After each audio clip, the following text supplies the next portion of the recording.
ஸ்ரீ குருவாயூரப்பன் திருவடிகளே சரணம்.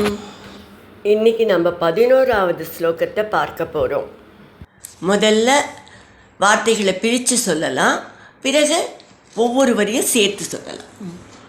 அந்தே பவத் புருஷ நீத விமானயாதோ அந்தே பவத் புருஷ நீத விமானயாதோ மாத்ரா சமம் த்ருவபதே முதிதோ யமாஸ்தே மாத்ரா சமம் த்ருவபதே முதிதோ யமாஸ்தே ஏவம் ஸ்வப்ருத்ய ஜனபாலனலோலதீஸ்த்வம் ஏவம் ஸ்வப்ருத்ய ஜனபாலனலோலதீஸ்த்வம் வாதாலயாதிபநிருந்தி மமாமயௌகான் வாதாலயாதிப நிருந்தி மமாமயௌகான் அந்தே பவத் புருஷ நீத விமானயாதோ மாத்ரா சமம் த்ருவபதே முதிதோ யமாஸ்தே அந்தே பவத் புருஷ நீத விமானயாதோ மாத்ரா சமம் த்ருவபதே முதிதோ யமாஸ்தே ஏவம் ஸ்வப்ருத்ய ஜனபாலனலோலதீஸ்த்வம் வாதாலயாதிபநிருந்தி மமாமயௌகான் ஏவம் ஸ்வப்ருத்ய ஜனபாலனலோலதீஸ்த்வம் வாதாலயாதிப நிருந்தி மமாமயௌகான்.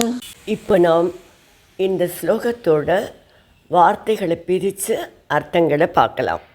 அந்தே இறுதியில் பவத் புருஷ நீத உங்களுடைய சேவகர்களால் கொண்டு வரப்பட்ட விமானயாத்தக விமானத்தில் சென்று த்ருவபதே நிலையான ஸ்தானமாகிய த்ருவபதத்தில் மாத்ரா சமம் தன்னோட தாயாருடன் அயம் இந்த த்ருவன் முதிதக ஆஸ்தே மகிழ்ச்சியோடு இருக்கிறான்.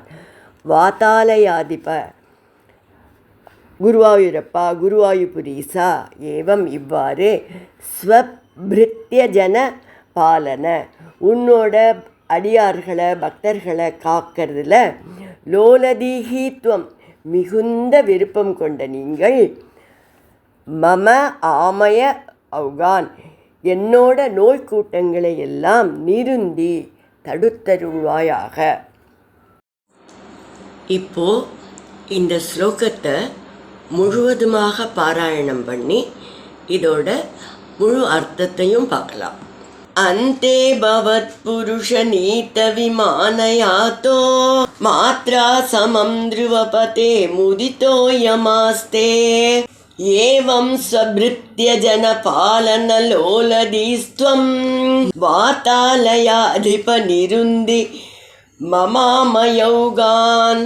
36,000 வருஷங்கள் துருவ மகாராஜன் நல்ல ஆட்சி செய்த பிறகு இறுதியில் அவரை துருவபதத்துக்கு அழைத்து செல்ல திவ்யமான விமானத்தில் விஷ்ணுலோகத்திலிருந்து விஷ்ணு பார்ஷதர்கள் வந்தனர்.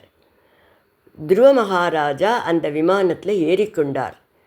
தன்னுடைய தாயோட நினைவு வந்தது அவருக்கு. அப்போது விமானத்திலிருந்து அப்படி மேலே பார்த்தபோது அந்த விமானத்துக்கு முன்னால் இன்னொரு விமானம் சிறிது தூரத்தில் சென்று கொண்டிருப்பதை பார்த்தார். விஷ்ணு பார்ஷதர்கள் அவருடைய தாயார் சுனீதி அந்த விமானத்தில் துருவபதத்துக்கு சென்று கொண்டிருப்பதை சொன்னதும் மிகுந்த மகிழ்ச்சி அடைந்தார். துருவபதத்தை அடைந்து அங்கு தாயுடன் மகிழ்ச்சியாக இப்போதும் இருக்கிறார். இப்படி பக்தர்களுக்கு அருள் செய்வதில் மிகுந்த விருப்பமுள்ள நீங்கள் என் நோய்க்கூட்டங்களை போக்கி என்னை காத்தருள வேண்டும் என்று பிரார்த்தனை செய்து தசகத்தை நிறைவு செய்கிறார்.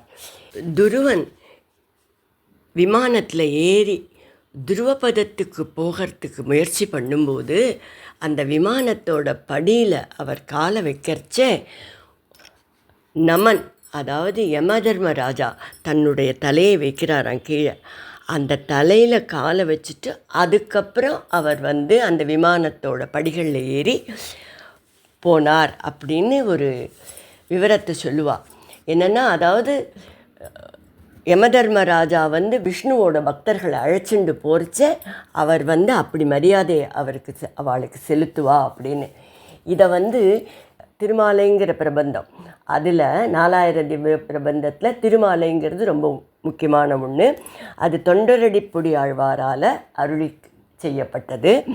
அதில் முதல் பாட்டு, காவலில் புலனை வைத்து கலிதனை கடக்கப் பாய்ந்து நாவலிட்டு உழிதருகின்றோம் நமன் தமர் தலைகள் மீதே. நமனோட தலையில் நாங்கள் காலை வச்சு இந்த கலியை கடக்கிறோம். எப்படி கடக்கிறோம்? மூவுலகு உண்டுமிழ்ந்த முதல்வ நின் நாமம் கற்ற ஆவலிப்புடமை கண்டாய் அரங்கமா நகருள்ளானே. உன்னோட நாமத்தை கற்ற பெருமையினால் நாங்கள் நமனுடைய தலைமையில் காலை வைத்து வைகுண்டம் போகிறோம், இந்த கலியை கடக்கிறோம் அப்படின்னு அந்த முதல் பாடல், திருமாலையோட முதல் பாடலில் தொண்டரடி பொழியாழ்வார் சொல்லுவார். அந்த மாதிரி துருவன் போர்ச்சே அது நடந்ததாக சில பெரியோர்கள் குறிப்பிடுகிறார்கள். சின்னஞ்சிறு வயதில் 5 மாதம் கடுமையான தவம் செய்ததற்கு பரிசாக பகவான் துருவனுக்கு நீண்ட ஆயுள், அரசாட்சி மற்றும் துருவபதத்தை அருளினார். ஆனால் எப்படி துருவனோட தாயாருக்கு துருவபதம் கிடைத்தது?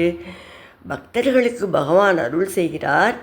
பக்தியில் ஈடுபட மற்றவர்களை தூண்டுபவர்களுக்கு அல்லது உதவி செய்பவர்களுக்கு மேலும் உயர்வான பலன்களை அருளுகிறார் என்று நாம் இதிலேருந்து புரிஞ்சுக்கணும். துருவனோட தாய் தானே அவரை பக்தி வழியில் செல்வதற்கு ஊக்குவித்தாள். அதனால் அவளுக்கும் அத்தகைய சிறப்பான கதி கிடைத்தது. துருவனோட கதையிலிருந்து நமக்கு மற்றொரு பாடமும் கிடைக்கிறது. சிற்றன்னை அவமானப்படுத்திய போது அதனால் சோர்ந்து போய்விடாமல், தவறான தீங்கான முடிவு எதையும் எடுத்து விடாமல், சிற்றன்னைக்கோ உத்தமனுக்கோ ஏதாவது கெடுதலை பண்ணணும் அப்படிங்கிற எண்ணம் இல்லாமல், நான் என் தந்தை பெரிய பாட்டனார் இவர்களையெல்லாம் விட பெரிய ராஜ்யத்தை பெற வேண்டும் அப்படின்னு நல்ல விதமாக பாசிட்டிவாக நினைச்சு சரியான முடிவெடுக்கிறார் துருவன். அந்த எடுத்த முடிவை மிகுந்த மன உறுதியோடு நிறைவேற்றியும் கொள்கிறார். அதனால் அவருக்கு கிடைத்த பலன் என்ன? எல்லாரும் வியந்து அண்ணாந்து பார்க்கத்தக்க துருவபதத்தை ஆளுகின்ற பாக்கியம். அது மட்டுமல்ல, எல்லா கோள்களும் ரிஷிமண்டலங்களும் அந்த துருவபதத்தை சுற்றி வருகின்ற உயர்வான நிலை. பகவானோட தனிப்பட்ட அன்பும் அருளும். துருவ மகாராஜரை நாமும் போற்றி வணங்குவோம்.